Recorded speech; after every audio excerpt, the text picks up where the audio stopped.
Hey everybody, it's Rabbit. Welcome back to the channel, and today we're going to be doing something a little different. Today we're going to be comparing vehicles in the game Battlefield 6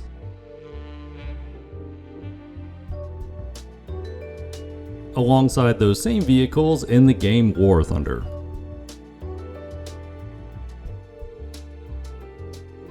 For any of my War Thunder viewers that aren't that familiar with Battlefield 6, it's a class-based multiplayer game with a special emphasis on large destructible maps, vehicle combat, and buggy releases. For any Battlefield fans that may have stumbled into this video, War Thunder is a free-to-play vehicle combat game that has a special emphasis on a wide array of vehicles across era, historical accuracy, and releasing classified documents on its forums. And before we get started, I am very much aware that Battlefield as a franchise tends to focus more on the infantry combat with vehicles as a supporting element, whereas War Thunder is all about the vehicles all the time and currently has no infantry in the game. So obviously they will be represented differently to reflect the different types of gameplay. However, I still think it is at least interesting to look at these vehicles side by side and how the two games represent them. Now, one of the first issues you're going to run into comparing any vehicle in Battlefield and War Thunder is that often Battlefield doesn't use the real name of military combat vehicles, so our first issue is going to be trying to figure out exactly what vehicle, and more specifically what model of vehicle, each of these is supposed to represent. If you were to ask me why War Thunder can use the actual names for the vehicles and Battlefield can't, that's a fantastic question. I don't really have a good answer for that. Of course, our first vehicle actually shows a slightly different story because it's the M1A2 Set V3 in Battlefield. Obviously, this is meant to represent the M1A2 Set V3 variant of the Abrams, and this is one of those useless pieces of trivia in that the United States Army doesn't generally copyright the M names or designations for its vehicles, so typically those and the likeness of the vehicles are not exactly fair use, but it's very unlikely you'll get sued for using them. So that's why you'll see a few of the M designations are used essentially copy-paste from the real world in this game, whereas other designations not so much. The Set V3 doesn't currently have a direct counterpart in War Thunder. The closest War Thunder has is the Set V2. However, the differences between the V3 and the V2 are, if memory serves, largely electronics related. So a lot of the stuff that shows up in both Battlefield and War Thunder aren't really going to be that affected by the differences between these two variants. With that being said, one thing I will say I am a little disappointed by its representation in Battlefield is that they don't have the ARAT, the Abrams Reactive Armor tile kit on it, which you can see on the War Thunder version. The ARAT kit wouldn't really do anything in game effectively, but it would bulk the vehicle up and, at least in my opinion, make it look a little cooler, and of course would be very appropriate to the setting and the type of conflict Battlefield is trying to represent. The slightly more complicated of the two Battlefield vehicles, however, is the Leo A4. Now, you might erroneously think this is supposed to represent the Leopard 2A4, the Rheinmetall main battle tank. However, this version is exceptionally modern to be a 2A4. It would more likely be something much further along the line, like a 2A7 or a 2A8 variant, at the very least probably a 2A5 or 6. So if it is a 2A4, it is so heavily modified as to be unrecognizable and would likely have some extra alphabet soup at the end of its name to indicate that it was indeed heavily modified. And the process of trying to find a War Thunder equivalent to the Leo A4 did run me into a bit of an issue because, as far as I can tell, there is no production variant, or at least one I could find both in the game and in real life, that had all of the features of the Leo A4. Most of them had a few of the features, but none of them had all of them. So for the purposes of this video, I'm going to be going with the Leopard 2 PSO, because the PSO has a lot of the add-on armor that the Leo A4 has, and it has a 50 cal remote weapon station, which the Leo A4 also has. But it does feel like, looking at the various features of the Leo A4, it's less supposed to be a specific variant of the Leopard 2 and more just an amalgamation of various features all bolted onto a single chassis. In the game of Battlefield, much like with a lot of these vehicles, the two vehicles, while they are visually different, are functionally identical. They have the exact same upgrades, and as far as I'm aware at least, have the exact same stats. Of course, once we start looking into some of their similarities and their War Thunder counterparts, you'll see that for these two particular vehicles, that's not that far off. They are essentially brothers from another mother, as they would say. In the game of Battlefield, both of these vehicles feature a two-man crew and can also carry two infantry. So as far as the crew, you have one person that drives the tank and operates the main gun, and then you'll have a supporting player that operates the roof turret-mounted weapon, and additionally also has a system at their disposal. Additionally, the two riders actually hang on the back of the tanks now, and I actually consulted with one of my friends who is an Abrams crew member during OIF. This is Damon. Friends of the channel will recognize Damon from some other videos where he also shared some information about the Abrams, and in Damon's humble opinion, while this does look very badass, you would have some issues in terms of both it being very loud, very hot, and also this particular part of the fender of the Abrams that you're holding onto is not actually a very stable part of the vehicle. In fact, he said 95% of his tanks didn't have it in combat, so in theory riding on the back of it would be both hot, noisy, and also if the tank hits a bad bump, you and the fender might just go flying. That being said, it is great for aura farming. On the Leo A4, you're actually hanging on the back of the cage armor, which I don't have any first-hand experience with, but I imagine is a little more stable than a single aluminum fender. Now, one of the defining characteristics of the main battle tanks, or MBTs, in Battlefield 6 is that they tend to have the most armor and the most hit points out of any vehicle in the game. This means that if one of these main battle tanks is effectively supported by both engineers and some infantry, while the engineers can clear out things like mines and the infantry can take out enemies with shoulder-mounted weapons, these tanks can be a genuine problem for the enemy team to deal with and can be a very nice armored stable bunker that your team can use to roll up on positions. They can also use positions with concealment to basically move up, fire, and then move back, but also functioning as essentially armored artillery in that area as well. So overall, they fill a critical role in the team in terms of helping you push up or suppress positions that are otherwise difficult to push on or suppress. Now, with all that being said, the tanks in Battlefield 6 actually do have a great deal of customization you can do to modify different aspects of the vehicle to your liking. In the ammo slot, you can actually take up to 2 different types of shells, and you have a general choice between multi-purpose shells, which is what you start with. It's not great against tanks, it's not great against infantry, it's decent at both. Then you can also upgrade into specialized armor-piercing rounds, APFSDS rounds as they're known in War Thunder. You also have anti-personnel rounds, canister rounds, basically large shotgun blasts. You have a high explosive round, which is a big shell that explodes, and then you have an aim-guided missile that you can manually guide to targets. And also, if your teammates have painted a target and acquired a lock on them, these can actually lock onto them, and this includes things like helicopters. Now, this is where there is going to be a bit of hand waving in terms of shell availability, because as far as I'm aware, no one operator nation uses all of these shells. In fact, most nations only use 3 or maybe 4 of them on a stretch. I'm also reasonably confident that no in-service main battle tank with the Rheinmetall L44 or L55 can fire barrel launch guided missiles. As far as I'm aware, that hasn't been developed, or if it has been developed, has definitely not been put on any production variants. So there is a bit of hand waving in terms of having the aim guided missiles on these tanks. That's more suited to Russian or Chinese MBTs. You also have the option to change your coaxial machine gun next to the main gun from a light machine gun into a heavy machine gun, which again, as far as I'm aware, is not on any production Abrams or Leopards. However, there is definitely a TUS kit for the Abrams that actually adds a 50 caliber machine gun over the barrel of the main gun, but it doesn't replace the light machine gun. So this is a bit of an odd upgrade, but still isn't completely crazy. The next slot is the equipment slot, where you can either equip multi-spectral smoke, you can equip a projectile intercept, basically a hard kill system, or you can have emergency repairs. Some of these are represented on the vehicle model, but some of them aren't as far as I can tell. You do actually see the hard kill system when I'm using it on the Abrams itself. It's mounted on the turret. Next, you have the upgrade slot that either has field maintenance that reduces the delay before you start recovering hit points, reinforced plating that improves your overall armor and your resistance to damage, enhanced loading that reduces your reload time, and optimized handling that just makes the vehicle generally drive and handle better. And then the next 2 slots are actually for your gunner. If you do get a second person in the tank to help you man it, these are going to apply exclusively to them, and they are the ones that control them. The first one is a remote weapon station, which you can either have a light machine gun, a heavy machine gun, or a grenade launcher. And the RWS systems that the United States uses, and also Germany as well, can generally accommodate most of these weapons, although I'm not sure if Germany and the Leopard 2 actually has the capability to mount the Mark 19 on their RWSs, but it's not outside of the realm of possibility. This is actually a pretty realistic upgrade, and several versions of these vehicles do actually have this installed. And the last upgrade is the equipment for your gunner, where you can either have smoke launchers or you can have a countermeasure system for detecting things like mines and C4. So overall, while the upgrades you can apply some are a little more fantasy and some are a little more grounded, most of them aren't completely out of left field of anything that is currently available on these platforms, even if they are hand-waving it a little. As far as my overall thoughts on on these tanks and how they handle in the game of Battlefield 6, I feel like one of the big issues with a lot of the vehicles in Battlefield 6 and a lot of Battlefield games in general is that they don't have the same mass or inertia that a vehicle of their size and weight would have in real life, so it can make the controls feel a little floaty at times and not exactly the most responsive, which feels a little awkward.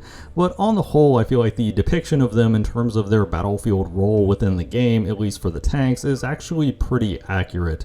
Overall, a main battle tank, especially when you're combating things like infantry that may only have a handful of anti-tank weapons between them, is a pretty big obstacle for that infantry team to deal with, especially if it is escorted by infantry themselves. But with that being said, tanks in Battlefield can be incredibly vulnerable if they're left on their own with no infantry support, or have to take a route that might be heavily mined or booby-trapped with things like C4, wherein they will be very vulnerable to hostile fire. So while they can be powerful and difficult to deal with if used properly and supported properly, they can also be exceptionally vulnerable if used very carelessly. Now, my general opinion on these tanks is that I actually really enjoy using them. At the bottom, you will see my preferred loadout. It's the same one I had earlier. As a primary slot, I run the high explosive ammo, with the secondary being the armor piercing ammo. The impat ammo, I think you should honestly just get rid of as soon as you have the opportunity. It's not that effective against infantry or tanks. The canister shot seems cool because it basically turns your tank gun into a giant shotgun, but in practice the spread of fire on it is actually pretty narrow, so it doesn't have that many applications, especially because it can't hurt armored targets. It's cute, but it's not noticeably better than high explosive in most scenarios. Additionally, the guided missile is a bit niche. It is really cute when you can actually get a lock-on from a teammate that's designating a target, and you can fire it at something like a helicopter, but most of the time it's just a worst armor-piercing round if you're trying to fight other tanks. Additionally, I use the combination of the projectile intercept system and the reinforced plating, basically turning the tank into a mobile bunker with extra armor and the ability to intercept incoming missiles. Specifically for the gunner station, I want my gunner to have a grenade launcher and countermeasures because I want them to be on the lookout for mines or infantry up close. I definitely don't want to give them smoke grenades and have them randomly blinding me. One thing I will also say right now is that as a default, the engineers in the game received 3 anti-tank mines, so you're probably going to see a lot of anti-tank mines, at least for the first few weeks of the game as people are getting on and before they earn new upgrades. So I would definitely recommend a countermeasure system, especially in tight urban maps where you really need to see all of those landmines. Now, moving on to War Thunder, and one thing that you're going to immediately notice is that the armor profiles are a lot more complicated than they are in Battlefield 6. Battlefield 6 obviously uses very simplified hitboxes and very simplified armor models because it's not exactly a tank versus tank sim like War Thunder is. In War Thunder, a lot of tanks have weak points even on the front of the vehicle that if you know where to shoot, you can take them out. Additionally, in War Thunder, tanks don't have hit points. Instead, what you're trying to do is you're trying to knock out enough of the crew so that the vehicle cannot move and shoot effectively. If the vehicle loses enough crew, the vehicle will be knocked out. That's not to say you have to shoot every crew member individually, setting the vehicle on fire, hitting ammo racks, or even hitting shots where shrapnel goes across multiple crew members can take them out in a single hit, but it does mean that simply punching around through the armor isn't necessarily enough to do the damage you want to do in War Thunder. You also have to hit enough crew members to either disable or eliminate the vehicle. For this reason, unlike Battlefield, where engagements of tank versus tank are often a trade of resources and to see who has the engineers and who has the better setup for the tank versus tank engagement, in War Thunder it's really about who can land that kill or crippling shot first. Now, the reason why I said earlier in the video that both of these tanks, the M1A2 Set V2 and Leopard 2 PSO, are essentially brothers from another mother is because they have essentially the same gun, the Rheinmetall L44. They also have fairly beefy engines, although the Abrams is a gas turbine, whereas the Leopard is a more traditional diesel. They're also both in about the same weight category, so on the whole, they're not that dissimilar. In practice, one of the biggest differences in War Thunder between the Abrams and the Leopard 2 family at top tier is that the Abrams, because of the gas turbine, has better acceleration in forward and reverse gears because it has much higher RPMs. Additionally, it has a slightly faster reload, so it makes it more responsive and more snappy, but it also has a slightly larger frontal weak point, so it's not as good, especially if you're in hull down positions in terms of surviving fire, although it can generally take a hit. One thing that's not represented at all in Battlefield that is represented in War Thunder is the fact that both of these tanks use blowout panels for their bustle rack ammo stowage, and what this means is that that hitting the ammo stowage in the back of the turret doesn't necessarily destroy the entire vehicle, it just could cause you to lose all of your ammunition, which is obviously a pretty awkward position to be in, but at least you're not dead. War Thunder also does a much better job of representing these vehicles as having the mass and inertia of essentially 70-ton armored beasts. They move and react slower, and especially in terms of the turret rotation speed, they generally tend to have more realistic turret rotation speeds, so the turret doesn't just snap to target like it can in Battlefield. That's not to say the turrets are slow to snap to the target. The turrets are still pretty quick to snap to the targets because they are modern tanks with powerful turret drives, but they don't snap quite as rapidly as they do in BF. Two features that War Thunder has that I really wish Battlefield has was, first off, is actually a rangefinder that will automatically set the distance in your gun sight for both the Abrams and Leopard. So if you do laze a target, not only will you get the range, but it will automatically set your sights to it, so you just put your crosshair on the target. Battlefield did introduce this as an upgrade to sniper rifles, which is kind of cool, but as far as I'm aware, I wasn't able to find it on the tanks themselves. Additionally, War Thunder gives all these modern tanks equipment they should have, such as thermal imaging system, not just for the gunner, but also for the commander. The little turrets on top of the vehicle actually have thermal imaging, so you can use those to peek over hills or just get a nice panoramic view of the environment to scan for any heat signatures and threats. It does make it a lot easier, especially in a crowded environment, and compared to Battlefield, where it often feels like you're playing a bit of guesswork as to where an enemy threat is at any given moment, it actually is pretty convenient in War Thunder to be able to rapidly identify them. Now, as far as the upgrades, you do actually have to research upgrades in War Thunder as well. It is a free-to-play game after all, so grind is a aspect of it. However, it's generally pretty uncommon that you won't want to equip an upgrade once you have it accessible. In general, most upgrades are just straight upgrades. They're not side grades or they're not different capabilities. However, there are some upgrades, like things such as mine protection kits or some of the add-on armor kits will add a pretty considerable amount of weight and make the vehicle less responsive while not really adding that much in terms of overall protection, so it is pretty common for players to leave things like that off of their vehicles. Additionally, in War Thunder, you can take as many different ammo types as you care to on your vehicle, although most people don't take more than 2 or 3. You have essentially one primary round that you're going to use in most scenarios, then you'll often have some utility rounds like smoke rounds, high explosive rounds, etc. It also needs to be said that War Thunder has a pretty unreasonable number of different types of ammunition. You have things like proximity fuses, you have delayed fuses, you have APFSDS rounds, you have APHE rounds, etc, etc. So War Thunder has a crazy array of ammunition.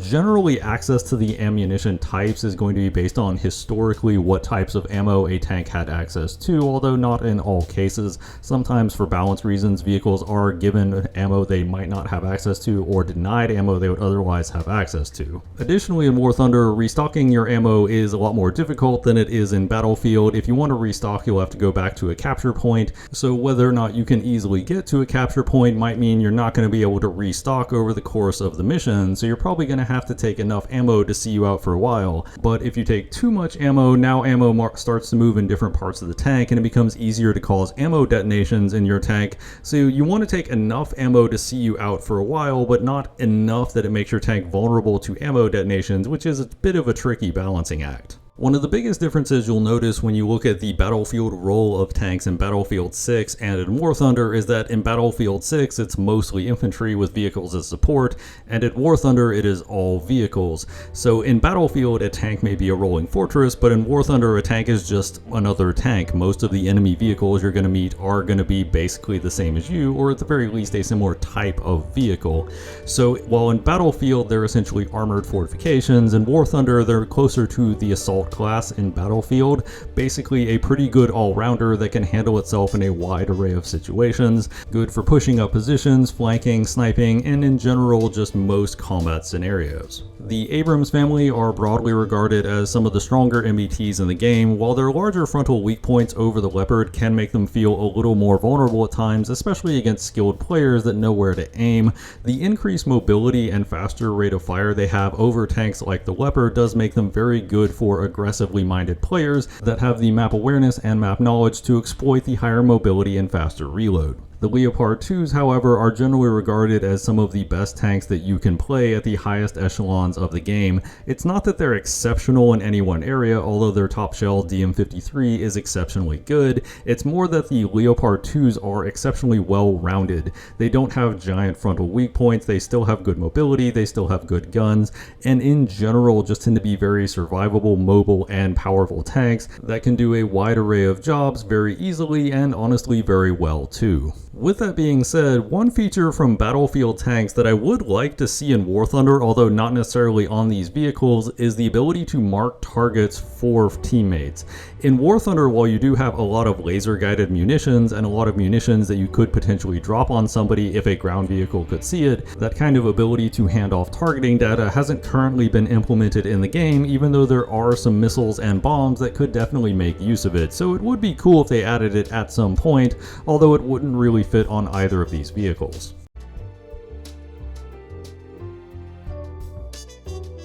Now, starting things off with the IFVs, much like with the tanks, one big thing that we need to look at is exactly what these vehicles are supposed to represent. The M3A3 Bradley seems like it is probably the most straightforward of the two vehicles to examine. This is obviously based off of the M3A3, and as we mentioned with the tanks, the M designations for the US military are not generally copyrighted, so are usually free to use without any real issues. However, there are two minor issues with the Battlefield 6 M3A3. The first one is that a big defining characteristic of the A3 model of the Bradley is the Commander's Independent Thermal Viewer, and this particular one actually replaces the CITV with a Remote Weapon Station, or RWS.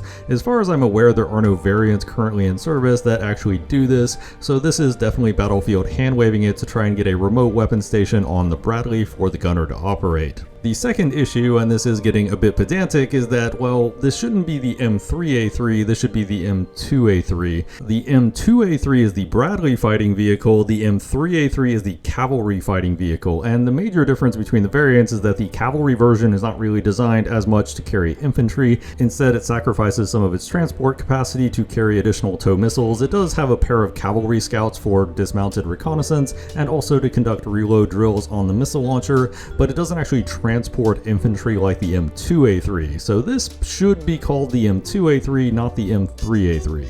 As far as the other vehicle for the Pax Armada faction, I was reasonably confident when playing it in the beta that it was the CV90 Mark IV, and looking at the name they have, it's a little clever. It's the STRF 09A4. So STRF, if you're not familiar with it, is the Swedish term for infantry fighting vehicle. It's Stridsfordon, so you're going to see any Swedish infantry fighting vehicles are going to have that designation, and you actually see this in the spawn screen. It's a capital S and a lowercase TRF, so it's an abbreviation for Stridsfordon.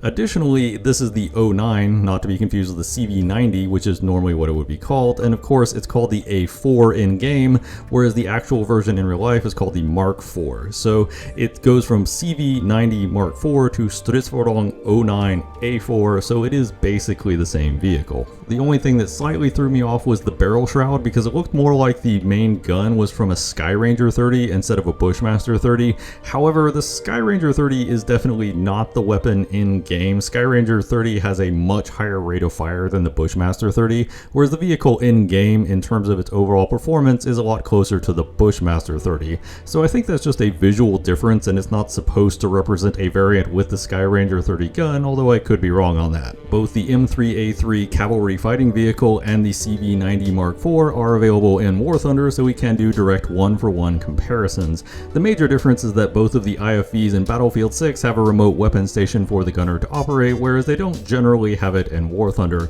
And part of this is because in real life, usually if you have an IFV that has an autocannon turret, a remote weapon station with a 50 cal is not usually the best use of resources to add to that vehicle, because a heavy machine gun is not usually that much in terms of a discrete weapon system. When you're adding weapons to a vehicle, you usually want each of them to engage a specific target type, and it's pretty close to an autocannon in terms of what it can reasonably engage.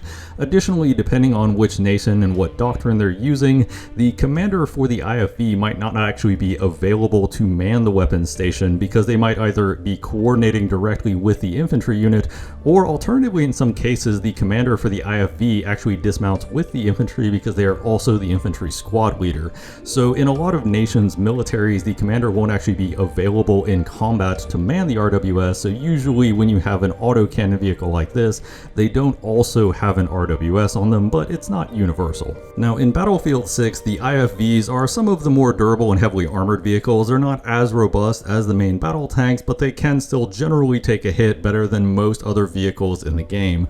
On top of that, the IFVs in Battlefield 6 have a main operator station, then they have a gunner station, so you have two crew that are operating the vehicle itself. But these vehicles can also act as essentially mobile spawn points. You can carry up to 4 infantry in the vehicle, and any teammates can spawn on an IFV anywhere on the map. And additionally, unlike a lot of the other transports, the IFV carries all of the infantry fully under armor, so they are fully protected while they're inside the vehicle. So in that respect, the IFV is both a bit of a mobile bunker, not quite as much as a tank, but they also function as a mobile spawn point for your team as well to try and push your team forward into position. Now, as a minor side note and an interesting little detail, if you do find yourself going up against one of these vehicles in the game of Battlefield 6, whenever the person driving the tank switches to the missile launcher, you will see the missile launcher itself go into position to fire. On the Bradley, the launcher moves into the horizontal position instead of the vertical position, and on the CV90 Mark IV, the missile raises up so you can actually see the missiles instead of them being retracted into the turret. This does telegraph, if you are looking closely, when either of these vehicles are getting ready to fire a missile, so as soon as you see that happen, if you're in something like a main battle tank with a hard kill system, you can turn your hard kill system on to negate those missiles. Speaking of, much like the main battle tank, the IFV does come with an array of upgrades that you can end up researching. For the main gun, you have options between a high explosive shell, which is your default, an anti-personnel shell, which is essentially a canister or shotgun round, same as we saw in the main battle tank, and then you have an armor piercing or sabot round that doesn't have any area of effect, but it does do more damage to armored targets. Next up, you have the missiles, which is an aim-guided missile, which is the normal missile that you simply moves where your mouse hair is pointing. Then you have a lock-guided missile where you have to lock a target in order to fire it. And then you have some light rockets. This is where it gets a little interesting in terms of the real-life vehicle, because the Bradleys, while there might have been some programs to experiment with other types of weapon systems, still essentially exclusively use the TOW missile, which would be the aim-guided missile. Meanwhile, the CV90 Mark IV has moved towards infrared missiles, so while in real life the Bradley would essentially exclusively have aim-guided missiles, the CV90 Mark IV would essentially exclusively have lock-guided missiles. However, it's not impossible that you could switch the vehicle over to different types of weapon systems. A lot of these vehicles are meant to be modular, and there have been projects that have experimented with different types of weapon systems.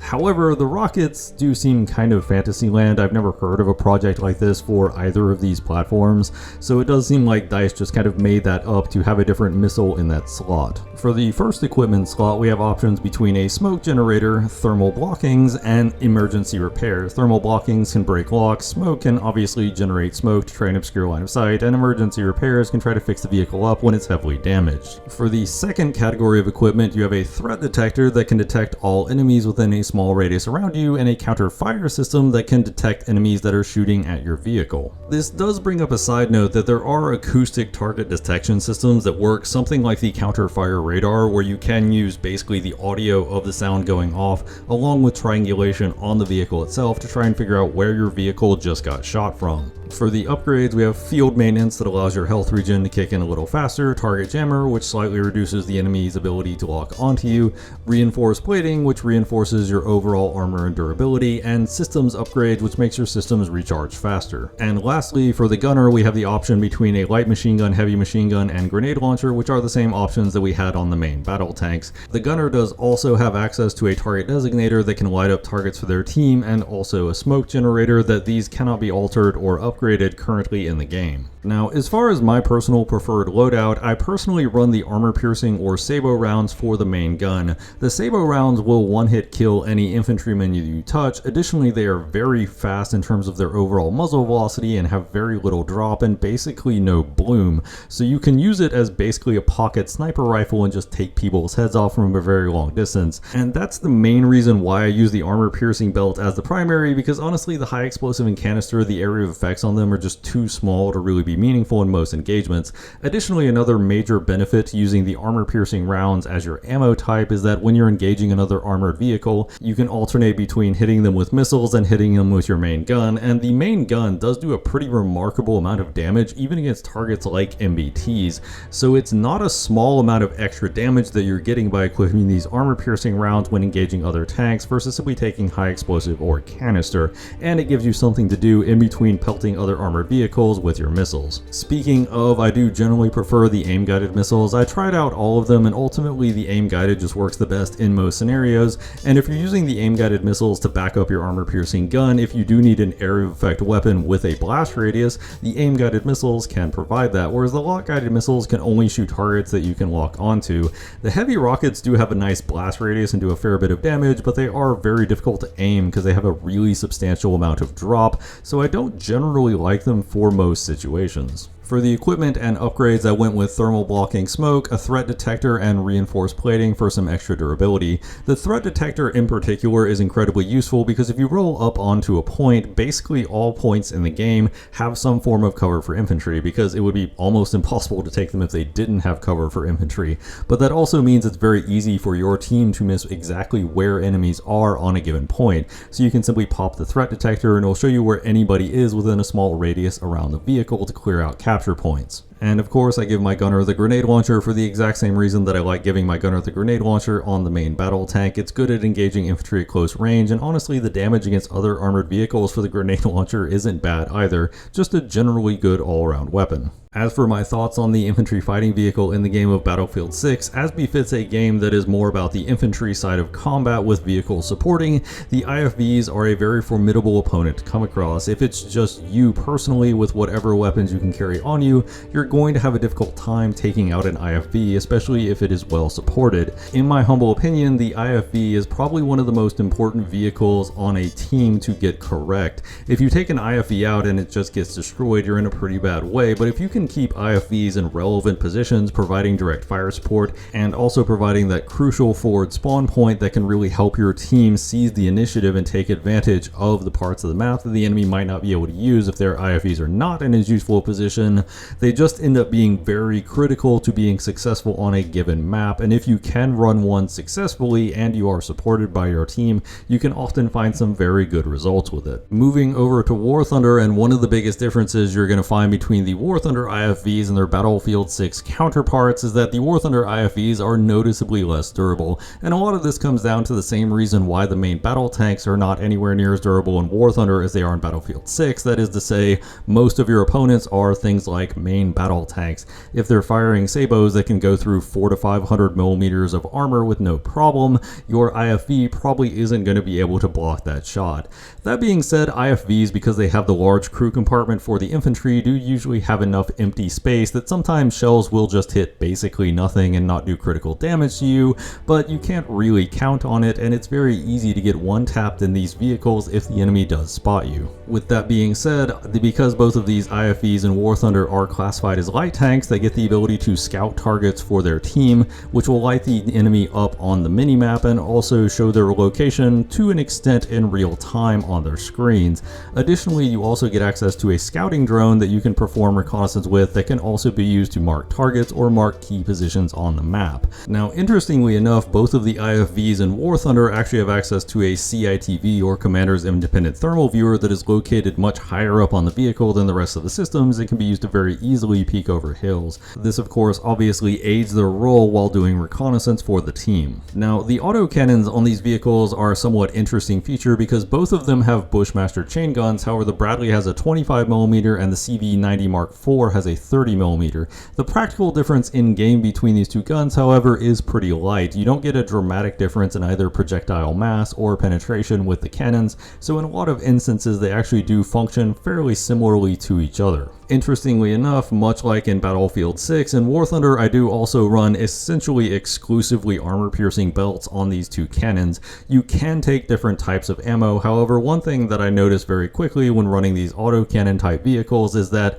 either the enemy has armor and you need the armor-piercing belt, or the enemy doesn't have armor and, well, you have an autocannon so you can just keep shooting and keep taking out critical crew members or ammunition. So you don't really need to waste that time switching to a different ammo type. With that being said, in Battlefield, the vehicles actually do have a fairly limited amount of ammo before they essentially have to reload, whereas in War Thunder, they're firing continuous belts. You can just keep spamming the trigger and firing bullets until you essentially run out of ammo entirely. With that being said, they do both have a pretty slow rate of fire, as the Bushmaster caps out at about 200 rounds per minute. The missile launchers in War Thunder are where it starts to get somewhat interesting. The Bradley actually has access to a few different types of TOW missiles. Some of them will feel very at home to a Battlefield 6 player, as you essentially guide them to wherever you want to hit and they will try to fly there. The TOW-2A has a tandem warhead and a pretty decent amount of penetration, so it can generally do what you would expect out of a Battlefield 6 TOW.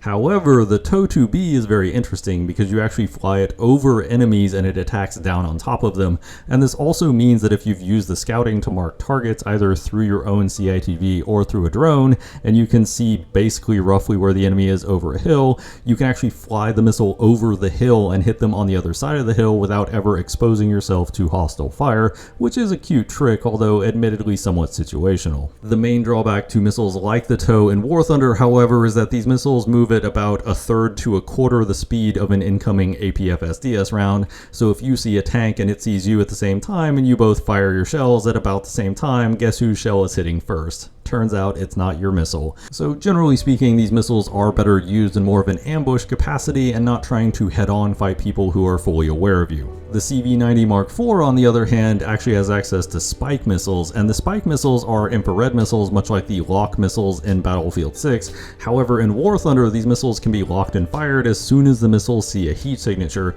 so you can lock and fire them very quickly. The main disadvantage to these missiles is that you can't really control where they hit on the enemy, and as we discussed with main battle tanks, it's not just about penetrating the enemy's armor, it's also about doing critical damage when you do penetrate, so it might just hit something irrelevant like the engine, or just knock out some systems that can be easily repaired. This lack of control over where the IR missiles hit, combined with the fact that you don't have that many of them, the CV90 Mark IV only has a total of 6, does limit their power level somewhat, and it also means that a lot of players will simply fire 2 at a time to try and guarantee those kills. Interestingly enough, despite the War Thunder and Battlefield 6 vehicles being very close visually and very close in terms of actual models, in terms of role they are wildly different. In fact, they could not be further apart. In War Thunder, these vehicles function more as the reconnaissance class does in Battlefield. In Battlefield, the recon class can mark targets for their team, they can also deploy drones to mark targets remotely, and of course with sniper rifles they're better suited to long-range fights than close-range fights. All of this neatly mirrors the M3A3 and the CV90 Mark IV in War Thunder, because neither of these vehicles want to round a corner and be in a head-on fight against the main battle tank that could simply click on the middle of them. They want to conduct flanking operations or engage the targets from long enough away where their missiles can really have an impact. In this respect, both of these vehicles are better used as outriders to the main force or directly supporting the METs, not necessarily frontlining it on their own.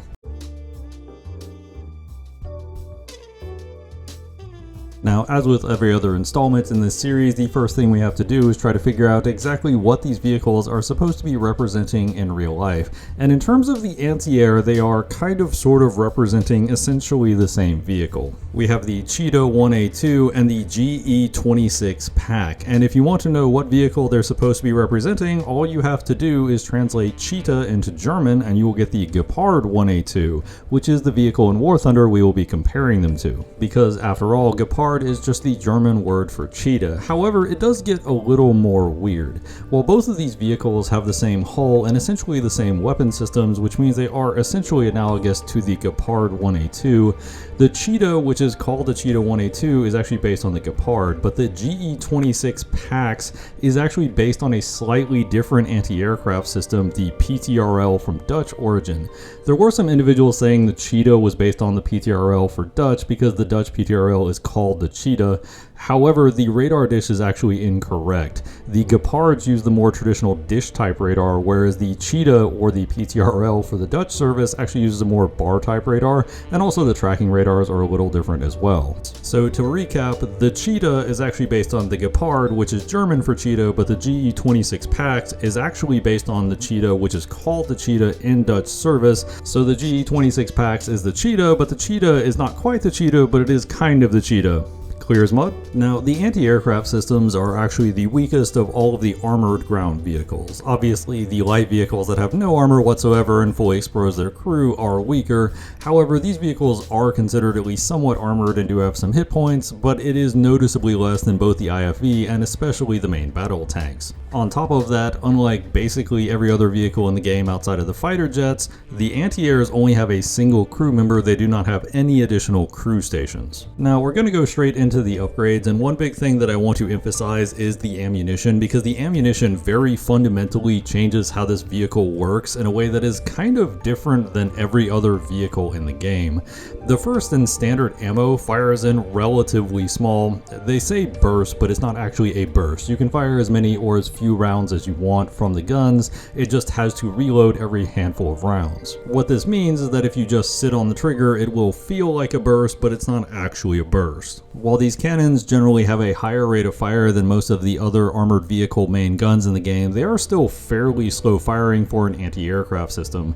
They're less like the Oerlikon 35mm that they're supposed to represent, and more like an older World War II style 40mm Bofors type cannon. On top of that, while the guns do have some explosive mass, it is fairly limited, and for the most part, if you do want to take an enemy out, you're probably going to have to land multiple direct hits, which, considering that this is a 35mm cannon, is a little ridiculous in my opinion. With that being said, you have two additional ammo types. You have the high velocity ammo and you have the armor piercing ammo. And while it looks like the difference is the muzzle velocity, there are actually a lot of differences between these ammo types. The high velocity ammo does considerably less damage, but also has a much higher rate of fire and a lot more rounds per belt. While the normal rounds have about 12, these have 250. That being said, the individual rounds don't really do that much and you'll still burn through them pretty fast. The armor piercing rounds, while they do have a lower velocity, it's not that much lower and the drop is still pretty insubstantial. However, the armor piercing rounds do have a much lower rate of fire than the standard rounds for some reason. I'm not entirely certain why switching between high velocity and low velocity ammo would alter the rate of fire of the cannons. It's a very weird feature in my humble opinion. In exchange for this lower rate of fire and slightly lower velocity, the armor-piercing rounds actually do much more damage against basically all targets. On top of that, the armor-piercing rounds do appear to ignore a good bit more armor than the other two types of ammunition, so if you are hunting armored vehicles, and also to an extent helicopters, they are generally going to do a lot more to that target than the other round types. But this is where we get to one of the most awkward aspects of these anti-air, and that is this targeting reticle, this circle in the middle. Your rounds can go anywhere in that circle, and this is a fairly ridiculous amount of dispersion for an anti-aircraft gun. It's important to remember anti-aircraft guns are expected to engage targets out to several kilometers pretty consistently, and in this case, if you had this much dispersion at as little as 50 or 100 meters, your rounds would be hundreds of meters off target by the time it actually got anywhere near the plane. In reality, an anti-aircraft system with this much dispersion would be a much bigger threat to somebody walking their dog 2 towns over than the actual aircraft they were aiming at. This was also one of the biggest fundamental issues I had with these anti-aircraft systems in terms of trying to hit planes at all. In general, when I first started with them, I thought I just didn't have the lead correct, and obviously I am mostly a War Thunder content creator, so I am used to leading planes and helicopters, many of which go much faster than they do in the game of Battlefield 6. So at first I thought I simply had to get my lead correct, but then I switched to the higher velocity rounds, and because the higher velocity rounds actually have a much higher rate of fire and fire a lot more lead into the air, I could see that I was hitting the target, or at least I was leading the target correctly. It's just the dispersion was causing it to go wildly off target if the enemy wasn't basically on top of me. This also led to a bit of an irony in that an aircraft coming directly at you was often a very difficult target because an aircraft coming directly at you has a very small silhouette and doesn't fill that much of the aiming reticle, so often my rounds would simply be going all around the aircraft as it's bearing down on me instead of actually hitting it. So ultimately, when you're looking at these 3 ammo types, it's really just a question of what do you want. The standard ammo is pretty unremarkable. The high velocity ammo is better at sand sandblasting hit points off of tanks and helicopters, because even with the crazy dispersion, you're throwing so much lead in the air that you're going to hit something, you're just not doing much damage per hit. The armor-piercing rounds are in effect when you've just mostly given up on trying to shoot at any aircraft that isn't a stationary helicopter with your guns and would rather go hunting for ground targets, in which case my experience is that they are generally superior. The anti-aircraft systems also cannot alter two aspects of their loadout, and that is the anti-aircraft missiles, which are always lock-on stingers, and the radar system, which is honestly pretty useless. I fought a lot of planes and helicopters and never once saw anything appear on the radar. As far as I can tell, when the radar goes up, that means that it is spotted an aircraft, but that's just guesswork on my part. There's no visual indicator on the screen as to what the radar is actually doing. You do also have an equipment slot with either thermal blocking smoke or emergency repair. And lastly, you have an upgrade slot where you can either do a system upgrade to allow your systems to refresh faster, optimize handling, which increases the overall maneuverability, enhanced loading, which allows you to reload faster, and a targeting jammer, which makes it harder for the enemy to lock onto you. So we've already looked at one major issue with these anti-aircraft systems, and that's that the dispersions on the gun are so ridiculous that your shots can be on point and you'll still land barely if any shots on the target.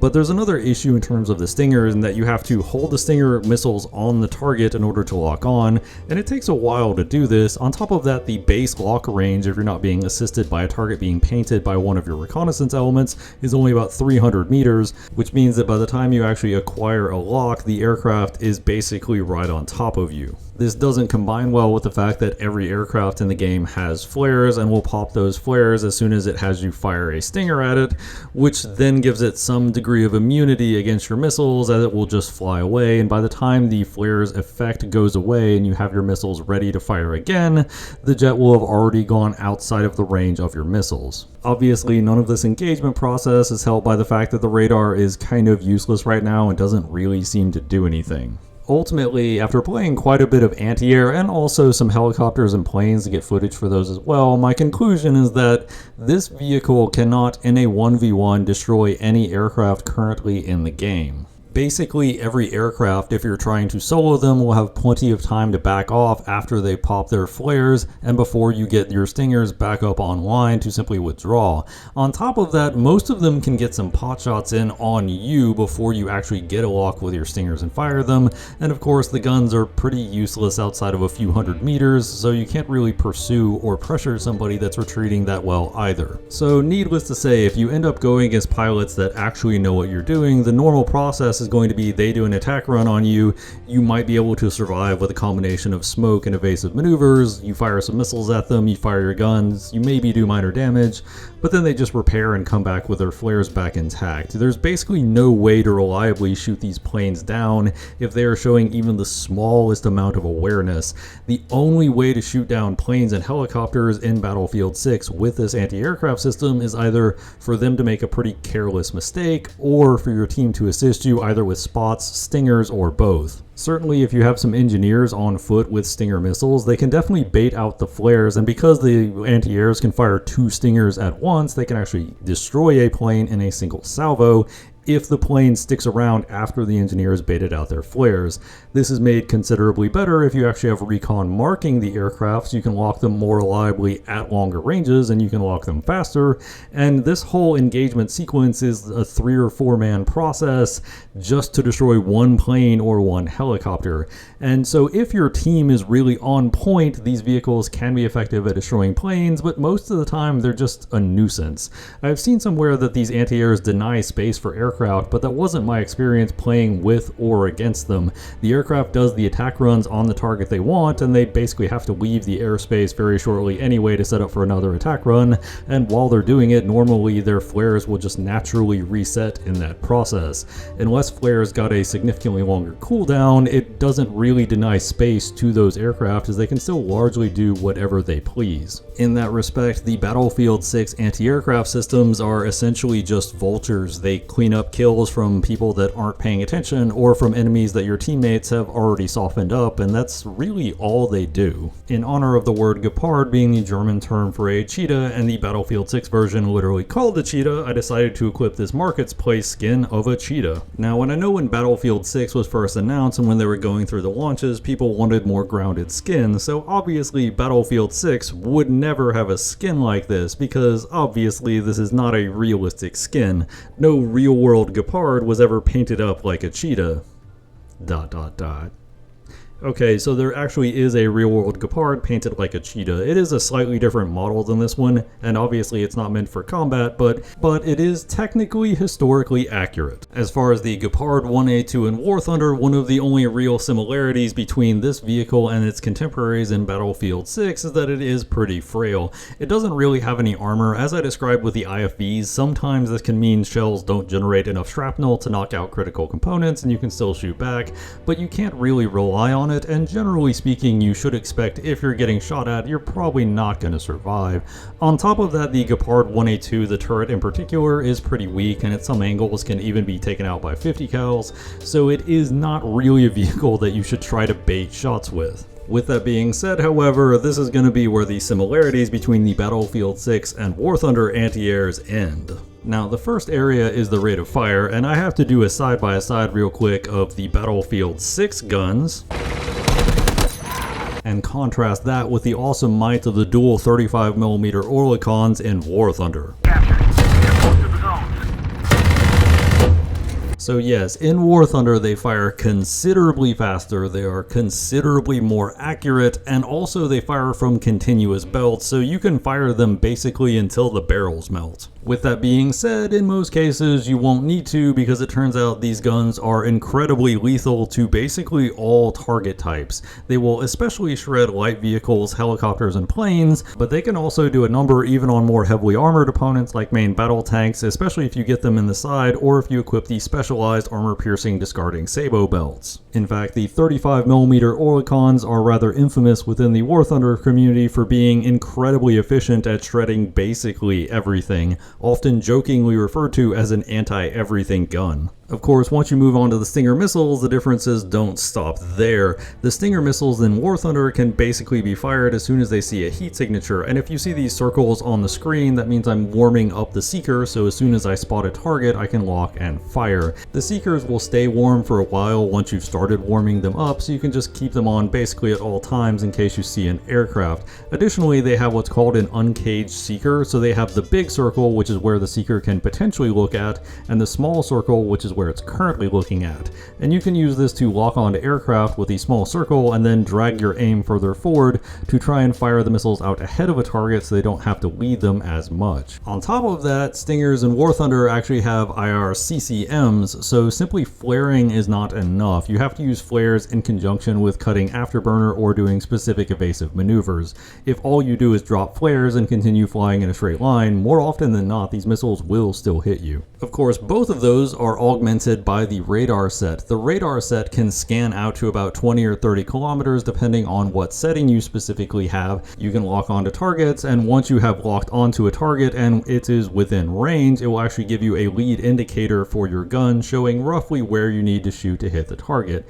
The lead indicator is not 100% accurate simply because obviously there is some variance, and if the plane is actively maneuvering, obviously in that case where you need to shoot will be changing rather considerably. But within about 1 to 2 kilometers, this radar computation does make the guns exceptionally accurate and deadly. On top of that, the Stingers have a notional range of around 4 to 6 kilometers. It kind of depends on the target and how big the heat signature is, and of course things like time of day and all that stuff. Of course, I imagine Battlefield players are hearing ranges such as 20 kilometers and 4 to 6 kilometers and just absolutely having their minds blown at how far away you can hit aircraft from, and while it does seem pretty far, once we start getting into the aircraft and some of the ranges on their munitions, you'll realize this actually isn't that much in the grand scheme of things. The Gepard 1A2, despite its visual similarities, in practice has very little in common with the anti-aircraft systems in Battlefield 6. It is considerably more effective against ground targets, considerably more effective against air targets, and generally just a terrifying vehicle to fight all around.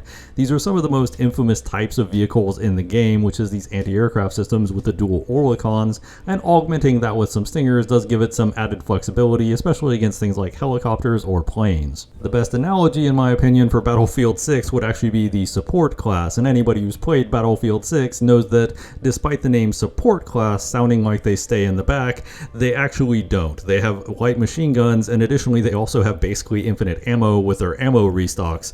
The support class in Battlefield 6 are actually incredibly good at simply assaulting positions and taking out enemies on their own without really much of a need for a team, unless you run into things that are so heavily armored that you can't quite deal with them yourself, in which case you have to call on the engineers. And the Gepard 1A2 very much serves that role. At the surface you see it as an anti-air and think, oh, it's good against planes, but in practice it's good against basically everything outside of the most heavily armored targets in the entire game.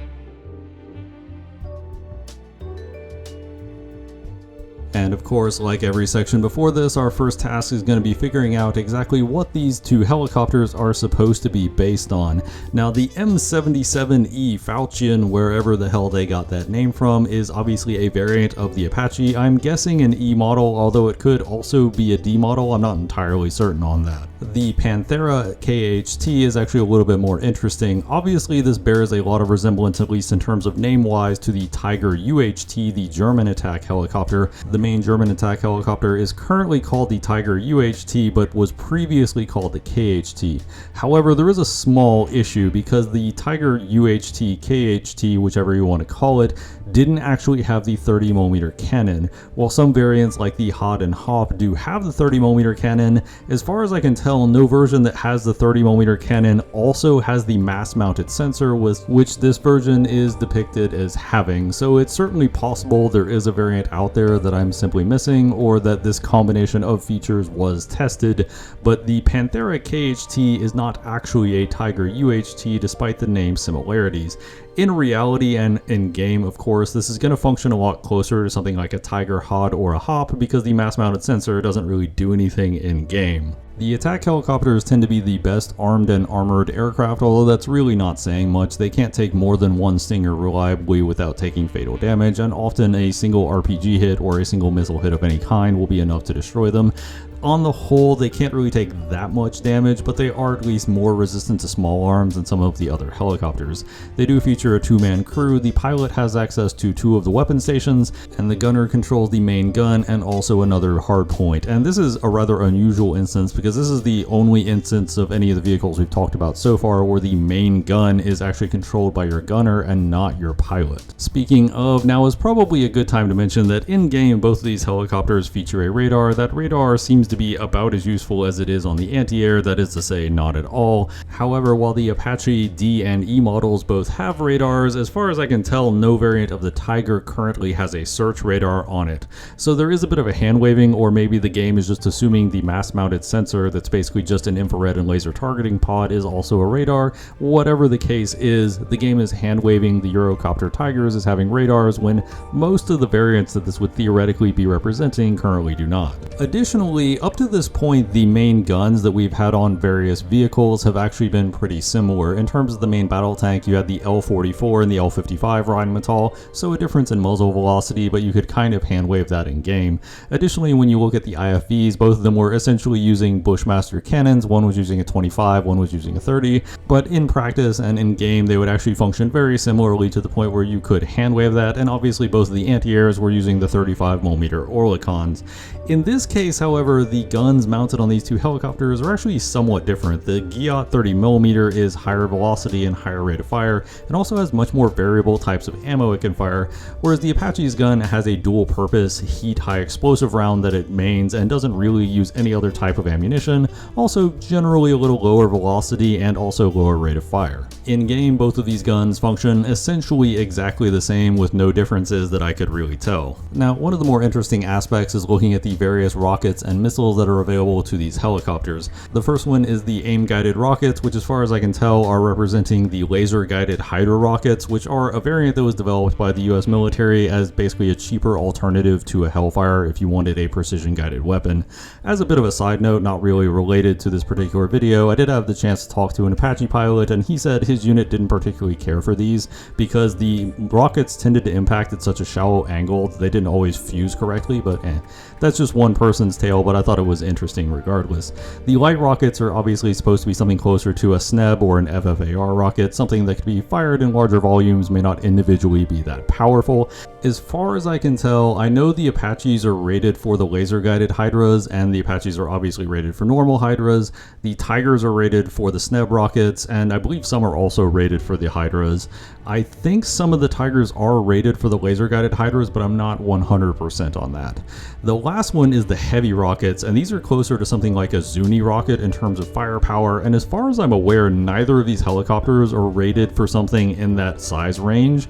Obviously, it's a dumb rocket, so it wouldn't take that much work to jury-rig it. As we've seen in the Russo-Ukrainian War, the Ukrainians have jury-rigged Zuni rockets to basically Mi-24 Hinds and Su-25, so it's certainly not impossible or even that difficult, but as far as I'm aware, I've never really seen either of these helicopters use this type of weapon. As far as missiles, the first option you get is an air-to-air missile, essentially a Stinger, or in the case of a lot of the Tigers, it would be a Mistral, but they function very similarly to the point where you wouldn't really notice that much of a difference if they were both simplified down to Battlefield 6, so having them both basically be the same thing isn't that big of a deal. The aim-guided missiles are where this gets a little weird because these are ostensibly supposed to be representing essentially tow missiles. However, as far as I can tell, neither of these aircraft are rated for tows.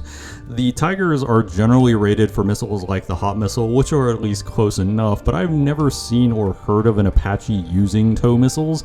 Obviously, they could be rated for it. It is in the US inventory, but as far as I'm aware, this isn't really a thing, or at least it's so infrequently done that it would be somewhat odd to see an Apache running around with these. The last weapon system, and this is locked to the gunner station, is actually the Lock guided missiles, which the game lists as Hellfires, although I will contest that they are not actually Hellfires. Certainly the Longbow Hellfire is a fire and forget missile, but it's actually a radar guided missile, so you couldn't use it on something like a Tiger that doesn't have a radar to give it some form of initial guidance. This is more likely something like the PARS missiles or a JAGM, which both of these helicopters are at least rated for something that can kind of sort of do what these missiles do.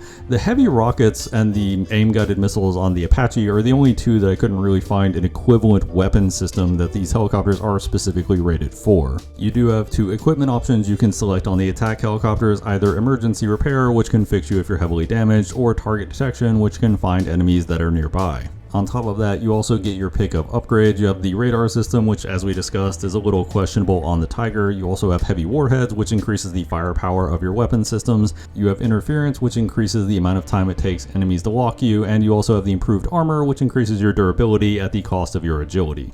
As far as my overall thoughts on the attack helicopters, the loadout you use is probably going to come down to your own personal preference. Personally, I am kind of hopeless with the aim-guided anti-tank missiles. At least trying to aim them successfully from a helicopter is a bit difficult for me personally, so I actually use the lock-on air-to-air missiles. They are pretty useful if somebody's already burned their flares, and I find a lot of opponents don't generally expect you to actually use the air-to-air missiles, so often you can simply take people off guard with them. Additionally, the rockets can often land hits on air-to-air targets because they are pretty easy to aim. My overall thoughts on the attack helicopters, though, in terms of how they perform in game, is that they are probably, in my humble experience, the most feast or famine vehicles you can possibly get in the entire game of Battlefield 6. If you have a really good pilot and you have a really good gunner, you can do a lot of damage to the enemy team and make your team's life considerably easier. However, if one or both of your crew members are not up to scratch, you could have some very serious issues. In particular, if your pilot is not very good, your likelihood of face planting into the ground is exceptionally high. If your gunner is not very good, then you're going to see a significant drop in efficiency because it turns out the main gun can basically be fired incredibly fast and is pretty effective, and if your gunner is just not very good with it, your main source of damage output is going to be a lot less effective than it could be. On top of that, the level of threat that attack helicopters face right now on most maps is basically all over the place. There is currently a bug with the IFV where you can use the target designator on the IFV to mark a target, then you can fire its lock-guided missiles at that target and it will basically hit a helicopter through flares. If memory serves, the devs did acknowledge this was a bug and this will get looked at some point. However, even if you ignore that, I was dying quite a bit to simply aim-guided missiles from things like tanks or IFVs, or even just the TOWs mounted mounted around the map that people will just pick up and fire at a helicopter if you're being a general nuisance. On top of that, you will sometimes just get slammed out of the air by RPGs seemingly out of nowhere from people that just take pot shots at you with them. So these helicopters can sometimes run an entire map and sometimes just get destroyed without really doing much, and it's hard to really control which of those two factors you land on. On top of that, there is a bit of an oddity right now in that teammates cannot generally jump in the gunner seat. Only people in your squad can jump in the gunner seat. So if you grab in the pilot seat, you either have to track down somebody else to be your gunner or hope one of your squad members spawns in, or you just don't have a gunner and you're going to lose a considerable amount of your DPS. In that respect, while the attack helicopters do feature a fairly considerable amount of power if they're left unchecked on the map, they're also one of the more annoying vehicles to use successfully without just randomly getting swatted out of the sky. Moving on to War Thunder, and one of the biggest differences you're going to notice is the War Thunder loadout system for equipping aircraft. These are all of the different weapons that you can theoretically equip on each of the 4 pylons for just the AH-64E. This is not including the HAD, although the HAD does have some similar options. Additionally, while the AH-64E does have a single type of ammunition that it basically always uses, the HAD has variable ammunition. You can select what ammo belt you're using for a given situation. So in general, there is a lot more customization in War Thunder in terms of how you arrange your loadouts. And given that the spawn costs in helicopters can vary pretty wildly based on how little or how much you take, it is actually worthwhile to build a few different custom loadouts for different situations, the different spawn costs you may have. Another major difference you're going to notice between War Thunder helicopters and Battlefield 6 helicopters is that War Thunder helicopters operate on a much larger battlefield. In War Thunder, while the ground battlefield can be anywhere from 1 kilometer to 1 kilometer up to 4 kilometers by 4 kilometers, the air battlefield around it is going to be essentially 20 to 24 kilometers in all directions. The attack helicopters have a closer spawn that's usually around 4 kilometers from the ground battlefield, and also a further away spawn that's around 6 to 8, it kind of depends on the map. What this means is that when you compare the relatively tiny airspace that you have in a Battlefield 6 map, especially maps like downtown Manhattan, where if the helicopter strays even a little bit away from the main ground map, it's basically out of bounds, the War Thunder helicopters have a lot more room to breathe and a lot more room to find annoying positions to pester the enemy team with. With that being said, one of the biggest fundamental differences you'll notice in playstyles between War Thunder attack helicopters and Battlefield 6 attack helicopters is that Battlefield 6 attack helicopters really like doing strafing runs with rocket pods, and in War Thunder, while you can do that and you can sometimes be successful, it's important to note that the anti-aircraft systems at this battle rating are insanely powerful. The IRST has a notional range of around 40 kilometers, and most of the anti-aircraft systems can reach out and touch targets between the 8 to 10 range with basically no issues. This means that unlike a lot of Battlefield 6 maps where the helicopters will be flying in and around buildings and making a general pest of themselves at essentially point blank range, in War Thunder helicopters tend to be a lot more standoffish and use terrain to their advantage, things like buildings, hills, etc., hiding behind those, peeking out, firing some shots, and then peeking back. This is of course also where you get into some of the more advanced systems, measures, and countermeasures that are involved in aircraft play in War Thunder, and honestly if I were to go into all of those there would be an entirely separate video. But long story short, locking and firing a missile at somebody in War Thunder is a very involved process with a lot of different things going on in the background, and the types of evasive maneuvers you have to take heavily depends on the type of missile fired at you and from what vehicle it was fired from. With that being said, the AH-64E Apache is one of the more contentious aircraft right now because it has the new JAGM missiles, which were only released in the last update, and these missiles have a range of essentially, basically any reasonable range that you can shoot these missiles at, they will be able to hit targets. Tentatively, they have a lock range of around 10 to 15 kilometers, but this basically means that if you can see it, you can probably hit it. It also has a thermal imaging system that has a pretty nice resolution, so it does allow you to see targets much more easily at longer ranges. And on top of that, unlike in Battlefield 6 where it takes a while to lock a target, War Thunder, like I said in the previous videos, you can actually just lock a target as soon as it sees a heat signature if you are using IR missiles. So it's very easy to rattle off salvos of missiles basically all at once. With that being said, if you do run out of missiles, you will have to return to the helipad to rearm. So the downtime in between salvos is actually higher than it will be in Battlefield 6, but not as much for helicopters just because helicopters helicopters can be closer to the battlefield in general. Helicopters in War Thunder also very prominently feature a mechanic called an auto tracker, which is essentially an aimbot.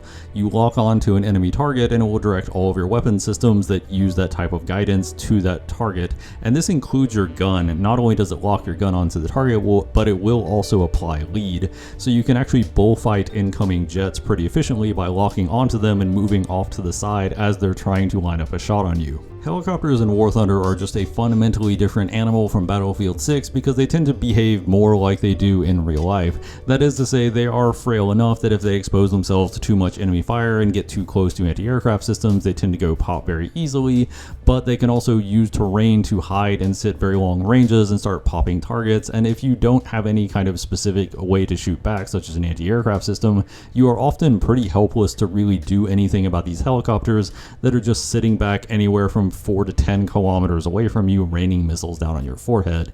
Indeed, especially when you start dealing with things like infrared missiles, you often don't get any warning that the missile is approaching at all. You just have to hope it doesn't kill you. There are some vehicles that have hard kill systems that can potentially defeat these missiles, but they are few and far between, and often the first warning that you will get that an AH-64E has taken a liking to your face is when you all of a sudden receive a missile and possibly get sent back to the hangar. It would be fair to say that helicopters in War Thunder have been a very contentious issue for a very long time. Unlike normal planes, helicopters lack their own game mode, so the only place you can really run helicopters in War Thunder is in ground battles, taking out other players, or potentially the Heli PvE mode, but the Heli PvE mode has very limited rewards, and if you play it a lot, it will get somewhat repetitive. On top of that, helicopters tend to be very binary in War Thunder. They're nowhere near as fast or maneuverable as a plane, so if you have something that counters them, they often simply die and don't really have a good chance to fight back. But if you don't have a way to counter them, they simply destroy you and you don't get a way to fight back. So in that respect, helicopters are one of the least liked elements of the game of War Thunder, simply because they often feel like they are completely uninteractive. In this section, I'm just going to give a bit of an honorable mention to the transport helicopter. It's obviously based on the UH-60, the Black Hawk, and it's only getting an honorable mention because there isn't much to compare. It doesn't have any options or really any weapons other than basic defensive miniguns. It has one pilot, it has 2 minigunners and 2 passengers that just sit out the doors, and mostly is just a transport vehicle. It doesn't have a great equivalent in War Thunder because while War Thunder has hinted that infantry might come at some point, currently doesn't have any infantry, so a dedicated transport helicopter that doesn't do anything else wouldn't serve much of a purpose.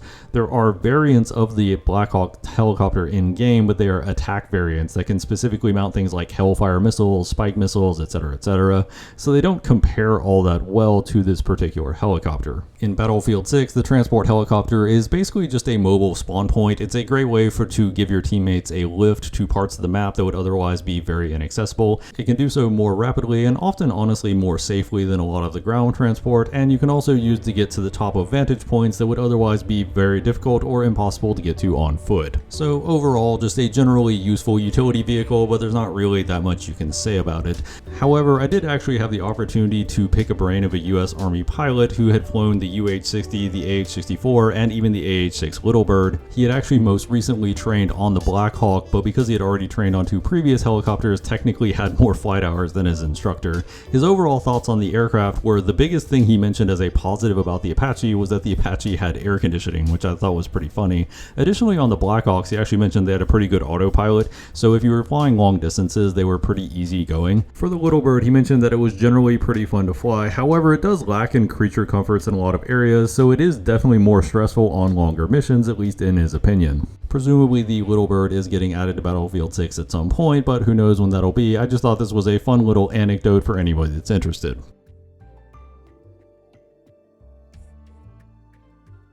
And now we're moving on to the planes, the last category of aircraft, and we're going to cover all 4 of them at once, partially because the stealth jets don't really have any equivalent in War Thunder, and also partially because, honestly, there's not that much to these planes to cover. For the attack jets, you have the F-61V, which is obviously a variant of the F-16 Fighting Falcon, and then you also have the F-39E, which is also a variant of the JAS-39 Gripen. The F-97 Kestrel is pretty obviously supposed to be the F-22 Raptor, and the Su-57 is, well, the Su-57. Now, you might ask what specific variant each of these planes is of their respective family, except it doesn't really matter that much. As we're about to see, there are very few upgrades, there are very restrictive weapons, weapons, and all of them tend to kind of sort of play the same to the point where it's not really that relevant which variant it's supposed to be, because you wouldn't really notice any difference between the variants anyway with how simplified they basically are. This also brings us to the first minor issue with these aircraft, in that all of them have essentially the same gun, and that gun is listed as a 30mm Gatling cannon, and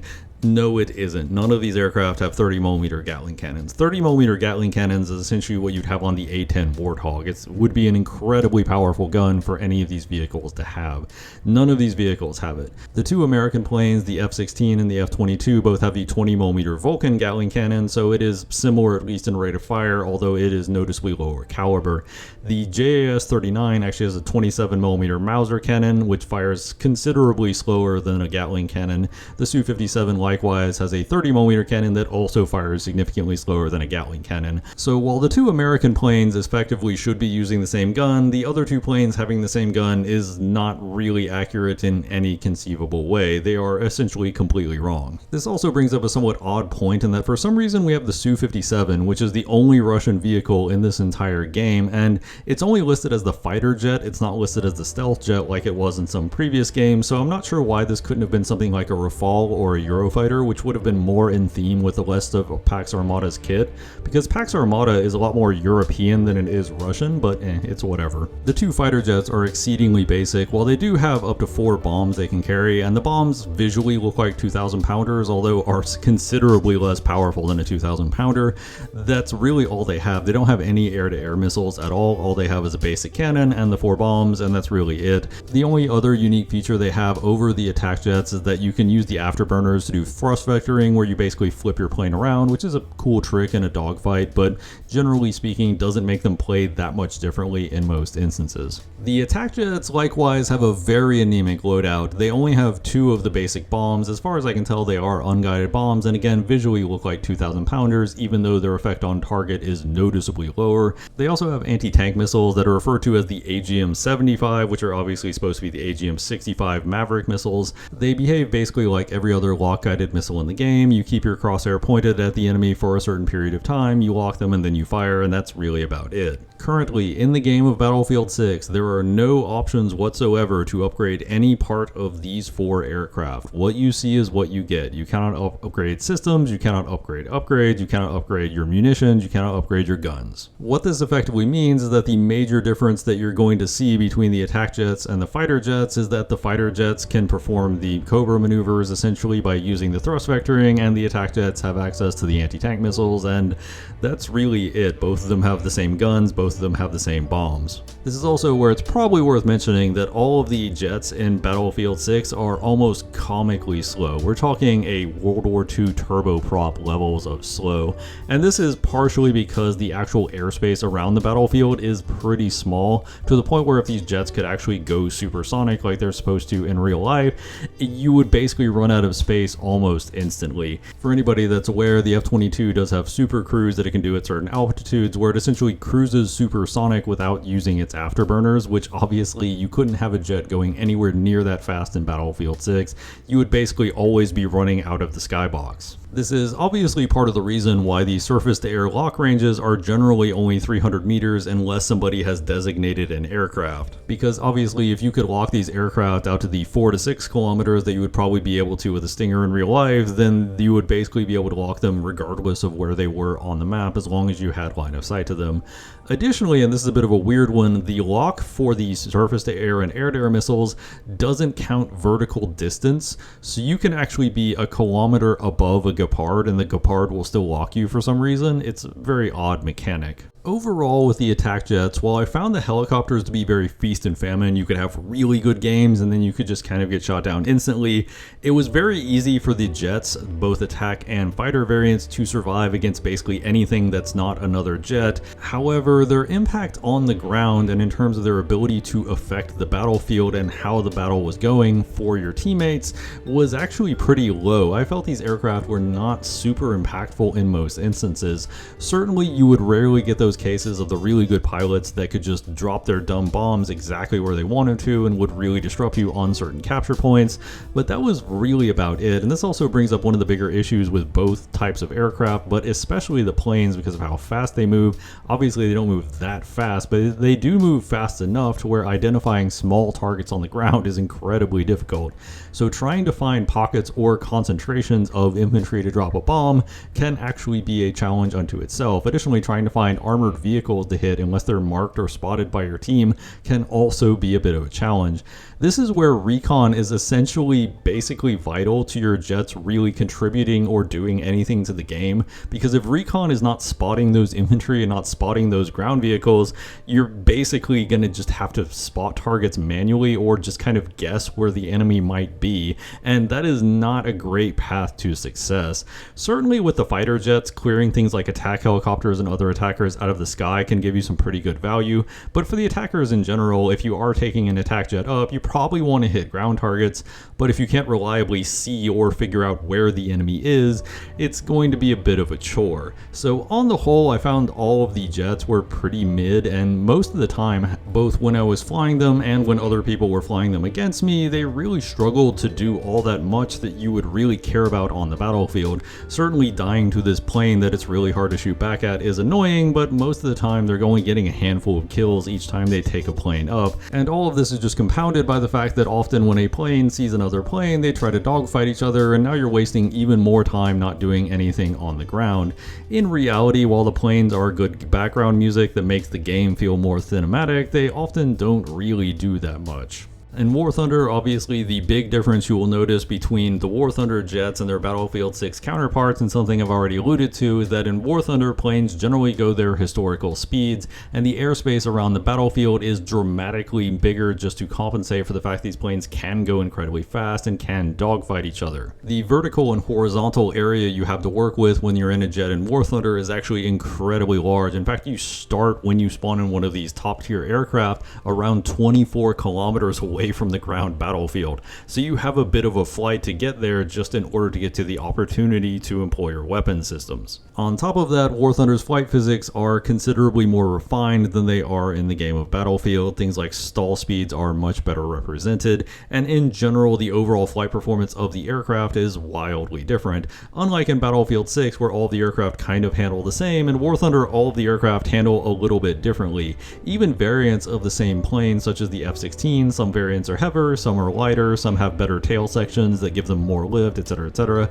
There are a bunch of small factors that can contribute, and of course the type of loadout you take and how heavy and how much drag the different weapon systems you choose to take out can also have an impact on how well you can fight another plane. Speaking of, much like the attack helicopters, here is just the basic list of all of the ordnance on the F-16. I'm not even going to begin to go over all of this because we have basically any and everything.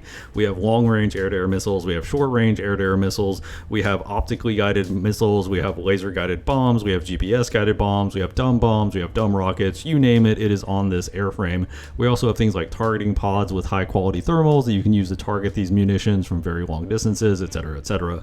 The lock range of the infrared guided Mavericks is around 10 kilometers plus or minus, depends on the type of target, the terrain, etc, etc. There are a lot of different factors, but the lock range has to be around 10 kilometers because a lot of the anti-aircraft systems can reach out and touch you from even further away. Additionally, in War Thunder, a lot of the newer anti-aircraft systems are actually pretty good at intercepting incoming missiles as well. Something like an IRIS-T system has 16 missiles ready to fire, so if you fire a salvo of 6 Mavericks, it could theoretically intercept all 6. This also brings up the really disappointing part about Battlefield 6 compared to War Thunder, is that in War Thunder you can have these really flexible multi-role loadouts like you see on this F-16, where we have 6 AGM-65 Mavericks for ground targets, we also have 2 AMRAAMs for air targets, and another 2 Sidewinders as basically backups for air targets. So you have a nice combination of being able to perform both the air-to-ground and air-to-air role on one loadout. Whereas in Battlefield 6 you don't really have any options, and there currently are no air-to-air options whatsoever, which is kind of disappointing. In War Thunder, it also needs to be noted that the air-to-air and air-to-ground and ground-to-air threats are all pretty ridiculous in terms of the amount of factors that have to be considered. The type of missile, whether it be be radar guided, semi-active radar homing, active radar homing, or whether it's an infrared. And if it's an infrared, is it an all aspect infrared? Does it have IRCCMs? These all dictate exactly what you have to do in order to defeat an incoming missile. And techniques for dodging different missiles can get pretty varied. Some missiles you have to notch, some you have to multipass, some you have to chaff, some you have to flare, some you have to go cold on your engines, etc., etc. There's a whole bunch of different techniques that varies pretty heavily based on the specific enemy that you're actually fighting. So in War Thunder, the missile versus anti-missile threat is actually pretty significant. That being said, most planes at top tier have a very large inventory of countermeasures as well, so instead of having countermeasures on cooldown, you have a set amount of countermeasures that you can use before you have to go back and reload. Which also brings us neatly to another fun part of War Thunder, in that in War Thunder you don't automatically reload your weapon systems on jets, much like on helicopters. So if you run dry on missiles, air to air, air to ground, you run dry on bombs, you run dry on guns or chaff or flares, you're going to have to fly all the way back to the airfield, which is usually around 20 kilometers away from the battlefield. You're going to have to successfully land your plane without exploding, which also is a trick a lot of players haven't really mastered, and then you have to take off and fly back to the ground battlefield. So the round trip to refresh your munitions in War Thunder is very high. This also neatly segues into the topic of the various cannons on different top tier aircraft, not just these aircraft specifically, but also basically all of them, in that top tier aircraft, the cannon is not really the primary weapon, it's a backup to a backup essentially. So in general, it's not expected that you'll be using that much, so most cannons only have about 10 to 15 seconds of firing time. So you're probably not using it for strafe ground targets all that much. Indeed, in most instances, the primary use for a cannon will simply be to take out a helicopter, because helicopters tend to be some of the hardest aircraft to lock with radar or infrared guided missiles, because they're usually pretty low to the ground and usually have very small heat signatures. And all of this is really only scratching the surface on how much these aircraft differ in War Thunder than they do in Battlefield 6, because honestly these are just so fundamentally different that it's hard to reasonably compare them. In Battlefield 6 they're so oversimplified in terms of the amount of weapon systems, their flight performance, etc., that they're very much fake planes. They're things that look like planes but that aren't actually planes. So trying to even begin side-by-siding them with the aircraft in War Thunder is just not really all that effective. They are almost completely different animals. With that being said, if you want some really unproductive conversation, feel free to ask your average War Thunder player what they think about top tier CAS. I'm sure they will have some really awesome opinions for you on that subject. While helicopters have been pretty consistently hated by the player base, planes go a little bit more back and forth, because depending on how strong the anti-aircraft systems are, the planes haven't always been as threatening as the helicopters. It kind of just varies from meta to meta. In general right now though, most players do absolutely hate these planes with a passion. As I mentioned with the ranges, the Maverick, which is not even the most powerful infrared missile you can fire, has a lock range of around 8 to 10 kilometers, and if you're a tank on the ground battlefield, the plane that fired that Maverick at you is just a speck on the horizon, so it often feels like there's very little you can do about these missiles. For this reason, the War Thunder top tier close air support gets a very considerable amount of hate, and I can't say it's completely undeserved. With that being said, at least the planes, once they fire their salvo, do have to go back to base to rearm and can't simply harass you the entire game in the same way a helicopter can.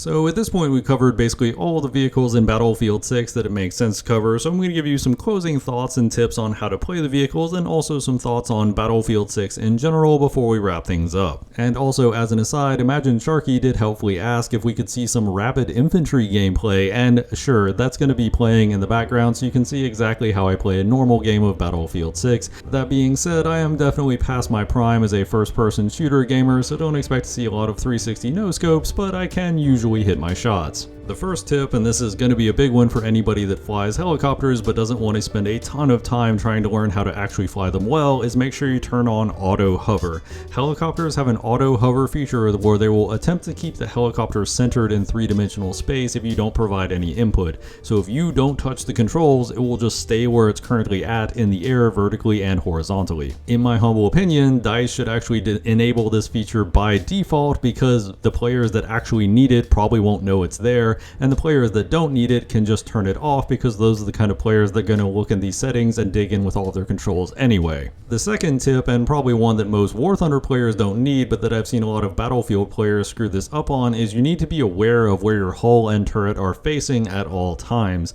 War Thunder players are probably very familiar with this because you know you always want to show the front armor to your enemy, but somebody who just plays Battlefield and doesn't understand how bad it can be to back your main battle tank into a situation can suddenly experience their main battle tanks just suddenly exploding for no reason. And this also extends to taking corners. You want to take a corner in such a way so that you're showing the enemy as much of your front armor as possible. Additionally, kind of on the same vein as that general tip, it's also important to realize that because it takes so much longer for a ground vehicle rather than an infantryman to reorient its hull, you always want to keep yourself in a position where in order to get out of a fight, all you have to do is back up. This obviously requires a little bit of forethought and planning on your part when you're driving the vehicle around, especially if you're driving in really confined spaces like a city, but it is definitely worth it because it allows you to quickly escape a bad situation. The other tip is that while these vehicles can be pretty well armored, they are definitely not invincible, and in general, providing fire support for your team, and especially with the IFVs, providing fire support near a capture point along with that mobile spawn point can be very invaluable, and you also provide the enemy something to distract them with and shoot at. Additionally, as long as you're staying back a little enough to provide fire support, you don't necessarily have to rush onto the point yourself. This is another big mistake I see people making, where they just YOLO a vehicle into the middle of the enemy team, and that's not exactly how you're supposed to use these vehicles. They're supposed to be mobile bases of fire for your team that can provide support, and then once your team pushes up, you essentially leapfrog and provide support from a new position. This is especially important for ground vehicles given how many mines there are in the game right now, because as I said previously, every engineer starts with 3 mines, so engineers will just mine the most random areas, and if your infantry, especially your engineers, can go ahead of you and start doing route clearance while they're clearing rooms, that makes your life a lot easier. Additionally, this also brings up another point. If you're trying to escape a bad situation, don't go to a place that you haven't already gone. Don't try to drive forward out of that bad situation because the likelihood that you'll hit a mine is very high. This is a big mistake I've seen a lot of players make, is they start taking fire and they start panicking, so instead of taking a route they know is safe and they know is not mined, they will try to take some kind of stupid side street and just instantly blow up. This is also where it's important to understand that if you are an engineer that is supporting a tank, there are 2 useful things you can do. The number 1 thing is to help it stay alive by repairing it or clearing mines. The number 2 thing you can do is help it stay alive by killing enemies that are trying to shoot your tank with missiles, or alternatively help it out by shooting RPGs at enemy armored vehicles to reduce the amount of shots your tank needs to destroy it. Engineer is both about helping your tanks to survive, but another key component of helping your tanks to survive is helping the enemy to not survive by unaliving them. For me personally, this is the biggest pet peeve. If you have 3 engineers just sitting behind your vehicle repairing it, one of those engineers could be clearing mines, could be clearing out individuals with RPGs, could be throwing RPGs at enemy tanks, etc., and that would probably do a lot more than 3 people trying to fix 1 vehicle. It's going along with the old thing that I always say when I give advice for War Thunder, is you usually want to be looking at directions or doing things that your team isn't already doing, because that's going to provide you a much more impact.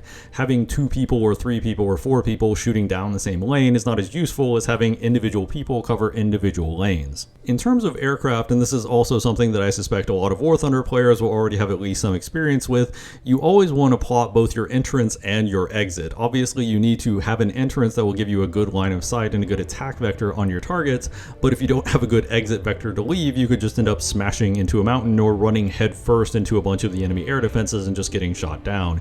You always want to have both the entrance plan and the exit plan if you plan to dive in with either a helicopter or a jet. As for the game of Battlefield 6, in my opinion, it just feels like a Battlefield game. It feels like some of the classic Battlefield experience you would expect in BF3 and BF4. And for a lot of people that are saying, well, BF3 and BF4 were way better, I feel like there's a lot of nostalgia goggles in play, because it turns out BF3 and BF4 were very buggy when they first launched. In fact, BF4 was borderline unplayable when it launched, to the point where they actually got sued by their investors saying they lied to them. So it's important to remember that the launches for Battlefield games have been historically very rocky and very buggy. However, a lot of that does get ironed out later, and BF3 and BF4 are currently remembered as pretty much classics of the franchise and some of the golden era of Battlefield. So I always like to keep in mind that a lot of the best games, at least in terms of the players for the franchise, have been games that, at least at launch, were in a suboptimal state. And Battlefield 6 certainly isn't without its issues, but for me personally, the vibes are absolutely on point. The game generally looks good and honestly just has a very classic early 2000s Battlefield vibe to it, obviously with updated graphics and gameplay. Of course, that's just my opinion on the matter. You can have whatever opinion you like, that's just how I personally view it. If anybody cares, my favorite class to run is the Engineer with the M4A1 carbine. If anybody's wondering why I use iron sights on the M4A1, it's because that's what I was issued when I was in the military, so I just like using the iron sights. That's just my personal preference. And that fully wraps us up for this comparison series on Battlefield 6 versus War Thunder. I hope you guys enjoyed it, hope you learned something. If you did, like and subscribe always helps out the channel. As always, danke bitte, tschüss.